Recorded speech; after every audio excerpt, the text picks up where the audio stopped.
expect or require me to worry about her, and I didn't need any more problems than I already had. That afternoon, Mrs. Rossiter provided a stream of consciousness commentary to my work. She, at least, was just as always, plump, sturdy, kind, curious, and centered on the old spaniel Durwood. I wondered from time to time how Mr. Rossiter had felt about this when he'd been alive. Maybe Mrs. Rossiter had become so fixated on Durwood since her husband had died. I'd never known M.T. Rossiter, who had departed this world over 4 years ago, around the time I'd landed in Shakespeare. While I knelt in the bathroom, using the special rinse attachment to flush the shampoo out of Durwood's coat, I interrupted Mrs. Rossiter's monologue on next month's Garden Club flower show to ask her what her husband had been like. Since I'd stopped her mid-flow, it took Bertie Rossiter a moment to redirect the stream of conversation. "Well, my husband, it's so strange you should ask. I was just thinking of him." Bertie Rossiter had always just been thinking of whatever topic you suggested.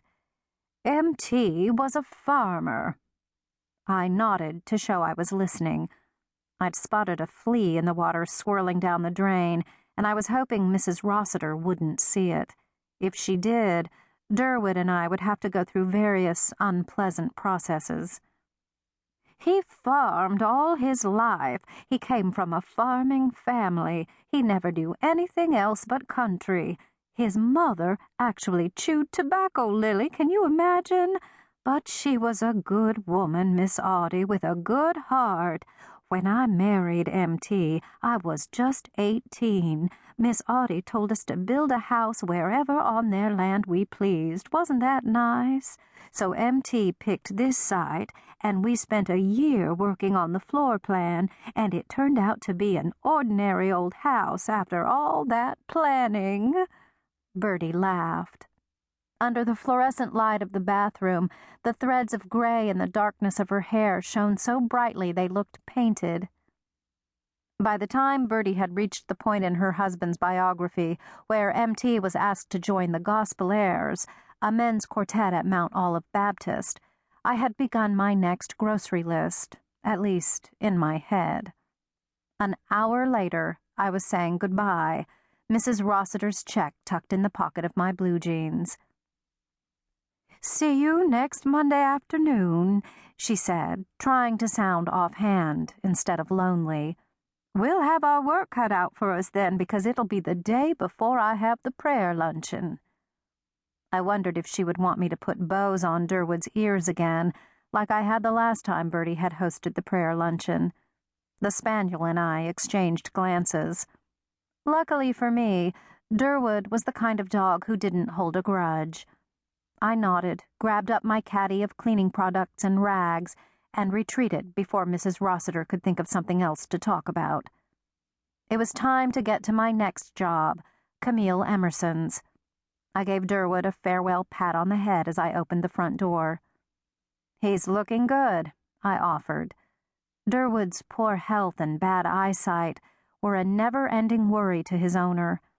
A few months before, he'd tripped Bertie with his leash, and she'd broken her arm, but that hadn't lessened her attachment to the dog.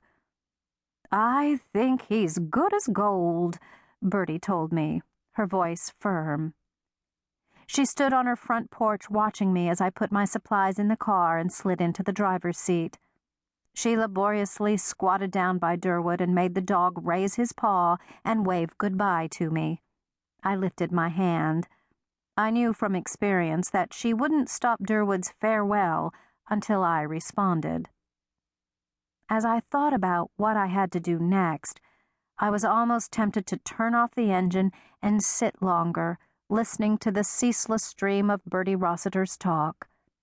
But I started the car, backed out of her driveway, and looked both ways several times before venturing out. There wasn't much traffic on Farm Hill Road, but what there was tended to be fast and careless. I knew that when I drew opposite the unmarked road, I would stop on the narrow grassy shoulder. My window was open. When I cut my engine, the silence took over.